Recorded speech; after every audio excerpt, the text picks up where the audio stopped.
So ayan mga farm lot, paunahan po dito mga farm lot, 3 prime slot na maganda.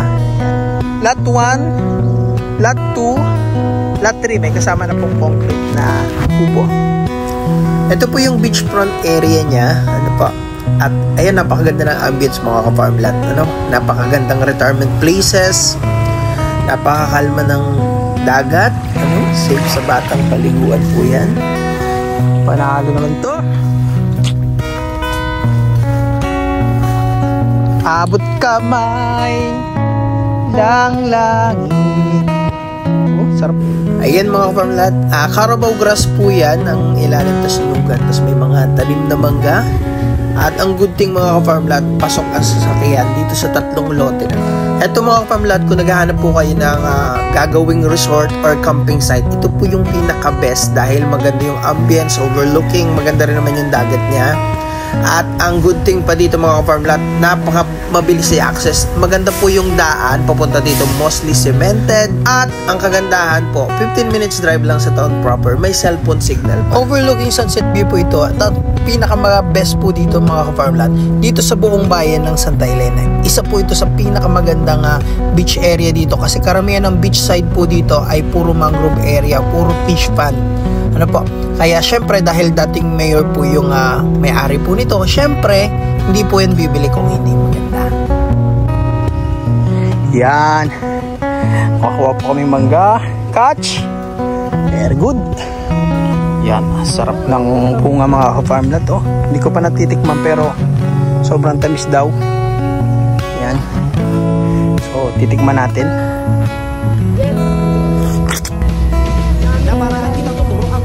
Tamis nga. Sa kabila. Sarap. Panalo.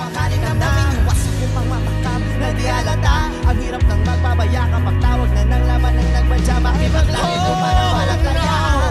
Mata sa mata, bibig sa bibig. Mga ingay na tayo lang dalawa nakanyay. Nakalam na umitim sa kanya, pero ba't wala ka na pagsabit ng umaga? Doon ka na naman, ba't di ko maiwasan? Hello mga farm lot, and sayang yan, wag nyo na pong palampasin kasi dun nga po sa bayan na yun lang po yung magandang beach. Tsaka sa lahat ng beach for sale na hawak ko, kadalasan malalayo at malayo sa town proper. So yan po, napakalapit yan kasi 15 minutes drive. And ang good factor pa nyan, mostly cemented road yung dadaanan. Dun sa 15 minutes drive from town proper, halos 150 meters lang yung rock road. Mostly cemented na po lahat. Kaya napakagandang retirement po niyan kasi malapit sa bayan, may cellphone signal at napakaganda ring resort, madaling puntahan. Kaya ano pang hinihintay nyo mga ka-farm lot? Huwag nyo nang palampasin to. So ayan, panalo yan, panalo.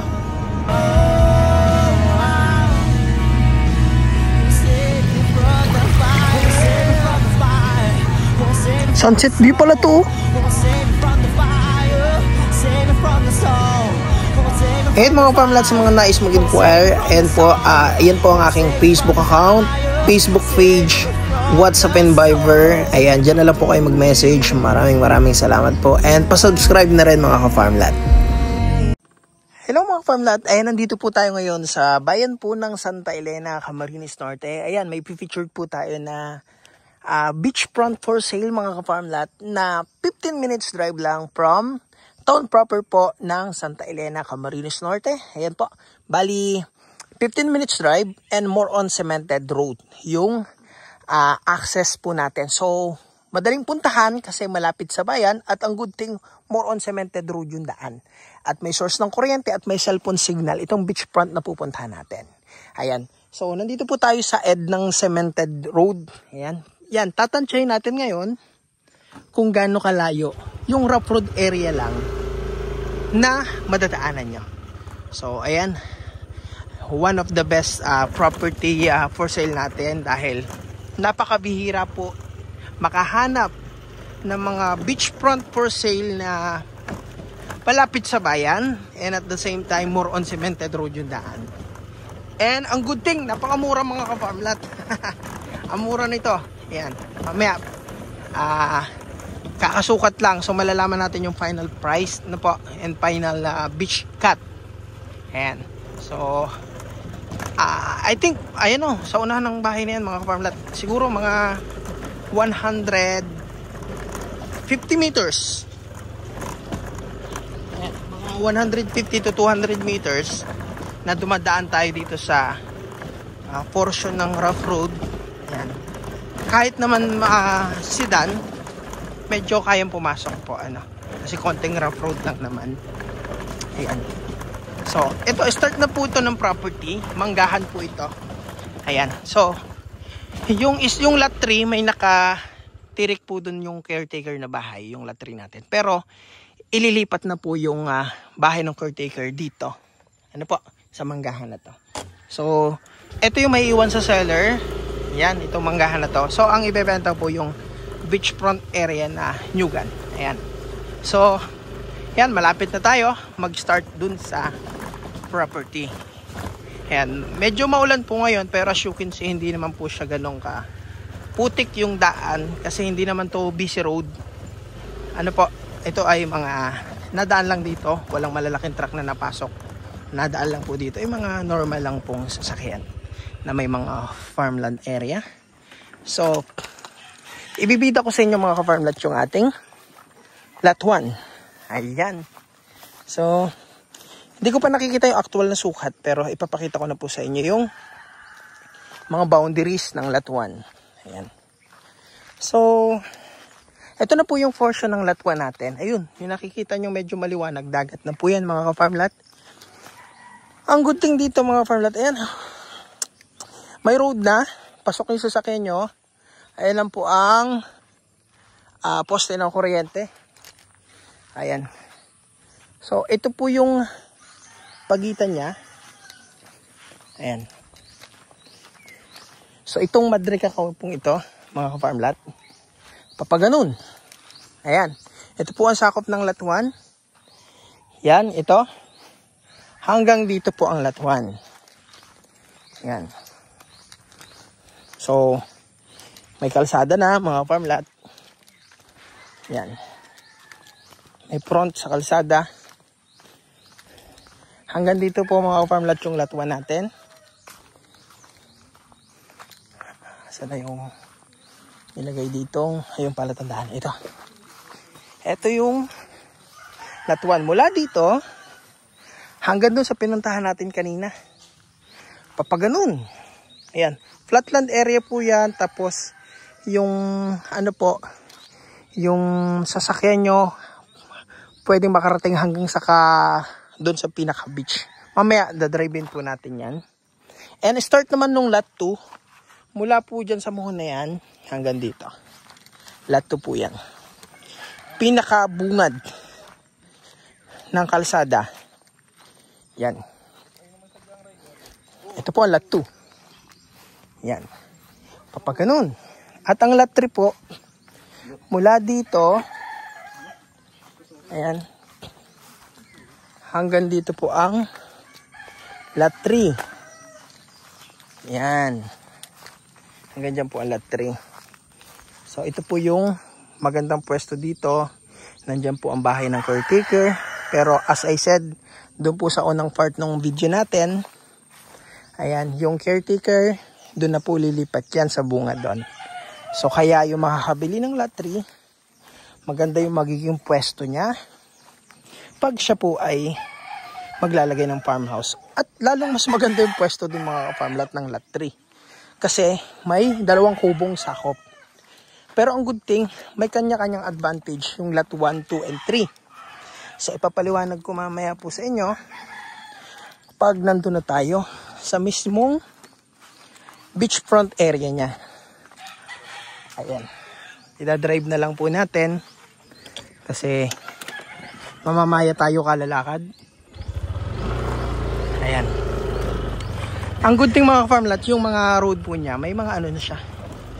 Tambak na pong mga graba-graba. Ayan. So, ngayon, nasa portion po tayo ng lot 2. So, lot 1, 2, and 3 yung ating ibibida ngayon dahil ito yung pinaka-prime lot dito po sa ating subdivided beach. Dito po sa bayan ng Santa Elena, Camarines Norte. Ayan. So hindi po siya liblib mga ka-farm lot. Ayan, may mga bahay sa Karatig. At yung Karatig po nitong lot 1, may mga cottages po dyan, dinadayo po. And ito, private resort lang po ito ni Mayor. Ano pa? So yan. So doon na po tayo. Ayan, at least mapakita ko po. Yan, ulitin ko. Lot 1 po ito, sakop yung mangga na yan. Ito po ay lot 2. Yan, lot 2 po ito. At yung bahay na yan, yung lot 3. Ayan, yan, doon tayo galing. Papaganon. So, sakop niya po yung malalaking puno na yan. Tsaka mangga, tsaka ilangka. Tapos yung kubo na yan, pupunta po tayo doon. Iisog tayo doon mga ka-farm lot. Ayan. So, napakaganda ng farmland area mga ka-farm lot kasi malinis. Carabao grass yung ilalim at nyuga naman po ang mga tanim na may mga manggang kalabaw. Ano po? Ayan. So, suwabe. Ang good thing dito mga ka-farm lot, kahit magbagyo, kahit magbaha, hindi ka babahain. Dahil mataas po yung area niya, oh. Elevated shot pa overlooking, which is napakagandang retirement farm with beachfront. Ayan. So, ayan, maipapaliwanag ko na sa inyo po yung mga advantages nung lot 1, 2, and 3. Ano po? So, dito muna tayo sa lot 3. Ayan. Ang advantage nung lot 3 mga farm lot, ayan. Elevated po siya, overlooking siya, na may mga kubo na. Ayan. May ano na po ito. Ito yung retirement na kubo ni Mayor. Dating Mayor po ng Santa Elena, Camarines Norte. Ayan. May source ng kuryente, yan, may tubig. Flatland area. Ayan, may mga halaman sa paligid. Sako po itong kubo na to. Kasi ang muhon po nito, ayan. Lalapit tayo dito. Yang kulay pula na yan. Ito. Yan. So dito, para ma-access nyo yung baba, maglalagay na lang po kayo ng pahagdan po dyan. Para suwabing-suwabe. Ano po? So yan. Lot 3 to mga ka-farm lot ha. Yan, sakop nyo po itong kubo na to. Ayan, maganda yung bubong niya kasi may lambat, matibay yan. And then yung mga bintana niya, secure. Yung pinto, secure din. Ayan, may recrap yung gilid. Ang good thing, hindi makakain yung ibaba niya kasi batuhan po yung baba dyan sa beach area. Ayan. Ito yung paligid ng, ito may CR sa labas. Ayan, ito yung paligid ng lot 3 natin. Ayan, pwede po kayo maglagay ng pahagdan dyan sa baba. Ayan, elevated. Maganda yung pwesto. Ayan, lot 3. So, ito yung advantage ng lot 3 mga farm lot. Meron na po siyang source ng kuryente. May 2 kubo na. Now, dako naman po tayo sa lot 2. Ang advantages ng lot 2, yan, halos flat land area, yung buong property niya, na maganda yung pwesto at elevated sa dagat. Tapos, yung beach area niya, yan, buhanginan.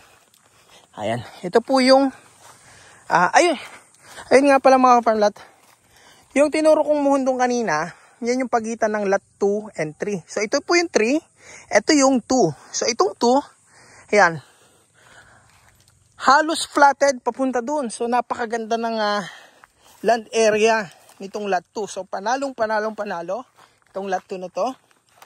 Ayan. Diba? So, hanggang doon sa kalsada na yung umpisa natin video, doon yung tinuro ko mga muhon hanggang doon. So, yan. Tapos, dito, ang ganda maglagay ng retirement house dito. Yan. So, same nun. Elevated to. Yan. So, mula doon yung muhon, doon sa tinuro ko kanina doon. 33 meters yung frontage. Yan. Hanggang dito po. Yan. Nasaan na yung muhon? Ayun. Ayun mga farm lot, may tanda na kulay pula. Ayan. So, elevated area. Yan. And mostly flat land. Carabao grass. Yan. Ito naman yung advantage ng lot 1. Ano po? Katabi siya nung resort dito na yung Di naman siya as in resort. Yung mga cottages po. Yan. Ang good thing, may dating CR. Nandito po yung source na tubig. Yan. Mayroon na po dyang papakita ko sa inyo yung advantage ng lot 1. Yan. Maganda rin yung terrain ng lupa. So, banayad na hili siya. Pero banayad na banayad lang. Yan. Ayan po, may makina na. Ayan po yung deep well. Ito yung dating CR. Ito yung deep well. Ayan. Ayan po, may makina na yan. Tapos may kalinderos na. Ayan. Yun po yung tinuro kong sakop na mangga. Ang good thing, ayun makikita nyo yung pagka-elevated niya. Hindi mo na kailangan maggawa ng hagdan para ma-access yung dagat. Ano po? Kasi elevated na siya dahan-dahan pababa. Which is, kung may sasakyan po kayo, hanggang tabi ng dagat, pwede mong dalhin yung sasakyan nyo. Ayan, may puso din. Ayan. So, ito yung advantage ng lot 1. Ayan. So, advantage ng lot 1, may source na ng tubig. Ayan. Banayad yung papuntang dagat. Yung kagandahan naman doon kanina, napakaganda ng pwesto ng lot 2, flat na flat. Lalagyan ka lang ng hagdan pababa. Yung advantage naman ng 3, may kubo na. Ayan. So, dito na po tayo sa may dagat area. Ayan. So, low tide po, pa high tide pa lang mga ka-farm lot. Ayan. So, yan mga ka-farm lot. Pag nandito ka na sa baybayin, malawak naman po yung shoreline niya. At yung buhangin po niya, hindi po siya itim, hindi naman siya ganun ka-white. Ayan. White-brown lang siya. Ayan. At pino po. Ayan, medyo pino siya. Ayan. Makulimlim lang. Ayan po yung muhon niya, no? Yung lot 1. Tapos hanggang dito na po yan sa may katabi ng kubo. Ayan. Yung tapagalan. Ayan mga farm lot. Lot 1. Sa beachfront area niya. So malawak yung shoreline. Tsaka hindi po putik yan. So, dito po sa lot 2, ito na yung lot 2, mga ka-farm lot. So, dito po maglalagay na lang kayo ng hagdan, paakyat. Ano po? Tapos ito naman po yung shoreline ng lot 2. Yan, hanggang dito po yung lot 2, mga ka-farm lot. Mula dyan sa muhon na yun, may mga malalaking puno rin. Hanggang dyan. So, dito po na lang kayo maglagay ng hagdan paakyat. Ayan. So, 3 lots muna. Bali, 4 lots po ito. Ang binibido ko lang po muna yung tatlong lote. Yan po yung muhon ng pagitan ng lot 2 and 3. Ito na po yung 3. So, maaari pwede kayong maglagay na lang ng pahagdan dito or dun sa kabila. Ayan. So, sa frontage naman ng lot 3, ito po yung frontage niya. Bedrock siya. Na may mga buha-buhangin din naman. Ayan. Ayan po. Yan ang lot 3. So, low tide po. Ang high tide po hanggang dyan yan. Ang high tide. So, dito pa lang, pwede ka na maligo. Ayan. So, sunset view po dito. Dyan po nababa ang araw. Ayan, lalo pag high tide mamaya, sobrang ganda po niyan. Ano po? So, ayan mga farm lot. Yan, summarize natin. Ang good thing sa property natin ngayon, yan, akyat muna tayo dito bago natin ikwento yon. So, ayan. Dito na lang tayo akyat. Yan. Marami po siyang ugat, kaya madali rin namang umakyat dito. Maraming kakapitan. Yan. Nandito po tayo ngayon sa pagitan ng lot 2 and 3. Ito yung 3, ito yung 2. Dito tayo makiat. So yun mga farm lot, hanggang dito na lang yung ating video. Maraming salamat po.